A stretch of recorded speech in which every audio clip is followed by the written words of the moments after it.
Welcome to The Explainer. Today, we're diving deep into the Indian Constitution, the blueprint for the entire nation. We're going to explore some of its most crucial parts and really focus on the details that are not only super interesting but are also absolute must-knows for anyone prepping for competitive exams. So let's kick things off right at the beginning with the preamble. You'll often hear it described, quite beautifully, as the soul of the Indian Constitution. And that's because it really captures the entire philosophy of the document in just a few very powerful lines. But here's a wild thought. Can you actually change something that's called the soul? Well, the answer, believe it or not, is yes. And figuring out how and why that happened really shows you just how dynamic and alive this incredible document truly is.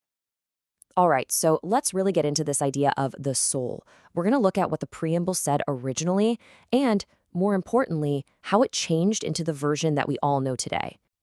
Back when the Constitution was first born, the preamble declared India to be a sovereign democratic republic. Simple, right? These three words laid the original foundation, a really powerful, direct statement about what this new nation was all about. Then, boom, 1976 rolls around. This was during the emergency, a pretty intense time in Indian politics. And that's when we got one of the biggest changes in the Constitution's entire history, the 42nd Amendment. It was so massive, people literally call it the mini-Constitution. Now, this one amendment completely redefined the country's identity. It slid those two crucial words, socialist and secular, right into the preamble. And for good measure, it also threw in the word integrity, really doubling down on the idea of national unity. Okay, now here's a little detail that trips so many people up in exams, so lean in for this one. Even though the 42nd Amendment Act was passed in 1976, it didn't actually become law until January 3rd, 1977. Remembering that little gap between the two dates? That can be a real game changer. So, after laying out the philosophy of the nation in the preamble, the Constitution then gets down to business, defining its physical and political shape. Let's see how it talks about India as a single nation. You know, Article 1 is just brilliant. It neatly settles this huge debate that was happening back in the Constituent Assembly. Some people wanted the traditional name Bharat, while others pushed for the modern India. So what did the framers do? They just said, why not both, and put them right there in the text, settling the issue for good. Now, this process for changing state borders is so important for understanding the power dynamics in India. As you can see, the states get to give their opinion, sure, but the central parliament has the final say. It doesn't have to listen to the state's view at all, and can just go ahead and do what it wants. This was a very deliberate choice to give the center the power it needs to keep the nation together.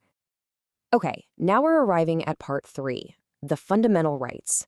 These are so incredibly important that Dr. B.R. Ambedkar himself, the main architect of the Constitution, called this section the very heart and soul of the whole thing. These rights are basically the bedrock of Indian democracy. They're split into these 6 major groups, and they cover pretty much everything, from being equal in the eyes of the law to being free to practice your religion. The whole point is to make sure every single citizen is protected and has the chance to thrive. And this slide is fantastic because it breaks down a really subtle but super important difference within the right to equality. On one side, you have equality before law. That's a British idea. It's kind of negative. It just means nobody gets special treatment, nobody's above the law. But then you have equal protection of laws, an American concept. That's positive. It means the law should treat people in similar situations the same way, which is what allows for things like affirmative action. So, here's another key point and a classic exam question. How does the Constitution actually define a minority? Well, it's very specific. It's based on only 2 things, religion or language. That's it. It's really important to remember that for this definition, things like race or caste don't come into it. You know, this whole idea that the Constitution can be changed brings us to a really fascinating story. It's the story of a right that used to be fundamental but isn't on that special list anymore. Believe it or not, the right to property was originally a fundamental right. But pretty soon after independence, it became a huge roadblock for land reforms that were trying to make things more equal. So, with the 44th Amendment in 1978, it got demoted. It was moved out of the fundamental rights section, and now it's a legal right under Article 300A. But the Constitution isn't just about what citizens get, it's also about what's expected of them. It does a masterful job of creating this balance between the rights of the people, the duties of the government, and the duties of the people themselves. This table breaks it all down perfectly. Fundamental rights, they're for citizens, and you can absolutely go to court to enforce them. Then you have directive principles. Those are like a moral to-do list for the government, but you can't sue them if they don't follow it. And finally, fundamental duties. Those are for citizens, but just like the principles, they aren't enforceable. And fun fact, they weren't even in the original Constitution. Speaking of things that were added later, that 11th and final fundamental duty is the perfect example. This one, which is all about parents providing educational opportunities for their kids, was added way later by the 86th Amendment Act in 2002. And this is where you can see the beautiful symmetry of the Constitution in action. That very same 86th Amendment didn't just add a duty for parents. At the same time, it created a brand new fundamental right to education for children under Article 21A. See, it's a perfect example of how this whole document is this interconnected living thing. All these changes, the amendments, the additions, even the removals, they all point to one big conclusion. The Indian Constitution is not some static, dusty old book. No way. It's a living, breathing document that has grown and changed right along with the nation.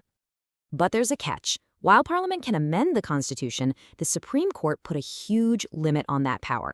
It's called the Basic Structure Doctrine. This basically says that Parliament can change the words, sure, they can renovate the rooms, but they cannot knock down the fundamental pillars of the House. Things like democracy, secularism, the rule of law. And that leaves us with this final massive question. This basic structure isn't actually written down anywhere. The court just defines it as it goes. So how is this delicate dance between a parliament that can change the law and a Supreme Court that can set the limits actually maintained? And what does this constant back and forth, this constitutional conversation, mean for the future of Indian democracy?